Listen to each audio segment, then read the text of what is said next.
नमस्कार बंधुओं, पेरियार जी की जीवन गाथा की श्रृंखला में पिछले भाग में उनके प्रारंभिक जीवन के बारे में बात की थी। इस भाग में हम पेरियार जी के राजनैतिक व सामाजिक संघर्ष पर प्रकाश डालेंगे। राजगोपालाचारी जी के अनुरोध पर 1919 में पेरियार जी ने कांग्रेस की सदस्यता ग्रहण की। इसके कुछ समय के भीतर ही वे तमिलनाडु इकाई के प्रमुख भी बन गए। कांग्रेस के द्वारा चलाए जा रहे छात्रों के प्रशिक्षण संस्थान में गैर सवर्ण अर्थात द्रविड़ SC, ST, OBC छात्रों के साथ भेदभाव से अवगत हुए, जिसमें एक सवर्ण शिक्षक के द्वारा भोजन व समान शिक्षा आदि को लेकर दलित पिछड़े छात्रों के साथ छुआछूत व भेदभाव किया जा रहा था, जिससे उनके मन में कांग्रेस के प्रति विरक्ति आ गई। उन्होंने कांग्रेस के नेताओं के समक्ष दलितों वंचितों के लिए आरक्षण का प्रस्ताव रखा, परंतु प्रस्ताव ठुकरा दिया गया। अंततः उन्होंने कांग्रेस छोड़ दी। दलितों के अधिकार हेतु उन्होंने 1925 में आंदोलन भी चलाया। उसके बाद उन्होंने जस्टिस पार्टी का गठन किया, जिसका संचालन कुछ गैर सवर्णों के द्वारा किया गया। बाद में जस्टिस पार्टी का नाम बदलकर द्रविड़ कणगम कर दिया गया। पेरियार जी ने दलितों, पिछड़ों, वंचितों व महिलाओं की दशा के लिए कई आंदोलन किए। ईश्वर की सत्ता व जातीय भेदभाव के लिए आवाज उठाई। इसी विषय में पेरियार जी के द्वारा ईश्वर से वो 15 प्रश्न किए गए, जिसमें उन्होंने सिद्ध किया कि ईश्वर काल्पनिकता पर खड़ा किया गया अंधविश्वास व पाखंडवादी झूठ के अतिरिक्त कुछ नहीं है। धर्म व ईश्वर सिर्फ इंसान को डराने तथा आमदनी का मात्र एक साधन है। प्रकृति ने इंसान को एक समान बनाया है, तो उनमें ईश्वर और धर्म के नाम पर भेदभाव क्यों? इस प्रकार के प्रश्नों को समाज के समक्ष रखकर लोगों को जागरूक किया।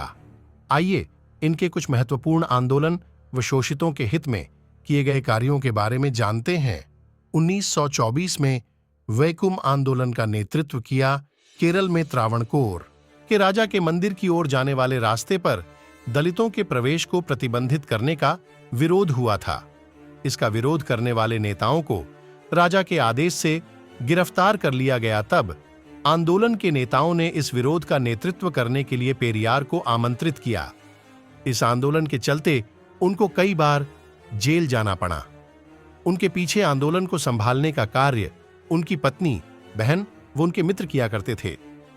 गैर सवर्ण अर्थात मूल निवासियों में आत्मसम्मान एवं अधिकार के प्रति जागरूकता के लिए उन्होंने द्रविड़ों, वर्तमान समय के SC, ST, OBC के लिए आंदोलन किया। कांग्रेस छोड़ने पर उन्होंने 1925 में आत्मसम्मान आंदोलन शुरू किया, जिसका लक्ष्य गैर सवर्ण अर्थात मूल निवासियों में आत्मसम्मान पैदा करना था। पेरियार ने आर्यों, ब्राह्मण, क्षत्रिय, वैश्य से अलग यहां के मूल निवासी समुदाय को द्रविड़ कहा और एक अलग द्रविड़ राज्य की मांग की। पेरियार का दावा था कि आर्य लोग हिंदी के सहारे द्रविड़ संस्कृति में घुसपैठ की खतरनाक साजिश कर रहे हैं। उनके अनुसार आर्य बाहरी आक्रमणकारी हैं। 1927 में राजाजी द्वारा तमिलनाडु की शिक्षा प्रणाली में हिंदी आरोपित करने का उन्होंने घोर विरोध किया और बहुत लोकप्रिय हुए। उन्होंने अपने को सत्ता की राजनीति से अलग रखा तथा आजीवन दलितों तथा स्त्रियों की दशा सुधारने के लिए प्रयास किया। दक्षिण भारत में पेरियार ने जीवन भर हिंदू धर्म और ब्राह्मणवाद, सवर्णवाद का जमकर विरोध किया। उन्होंने तर्कवाद, आत्मसम्मान और महिला अधिकार जैसे मुद्दों पर जोर दिया। जाति प्रथा का घोर विरोध किया। यूनेस्को ने अपने उद्धरण में उन्हें दक्षिण पूर्व एशिया का सुकरात समाज सुधार आंदोलन का पिता और अज्ञानता, अंधविश्वास और बेकार के रीति रिवाज का शत्रु कहा। पेरियार साहब का देहांत 24 दिसंबर 1973 में हुआ, परंतु आज भी वे मूल निवासियों के लिए महान पुरुष है। विशेष रूप से नास्तिकों के लिए पेरियार जी एक आदर्श हैं। अगले भाग में हम इनके द्वारा धर्म व ईश्वर पर दिए गए महत्वपूर्ण उपदेश व विचारों के बारे में बात करेंगे। धन्यवाद। जय संविधान, जय मूल निवासी।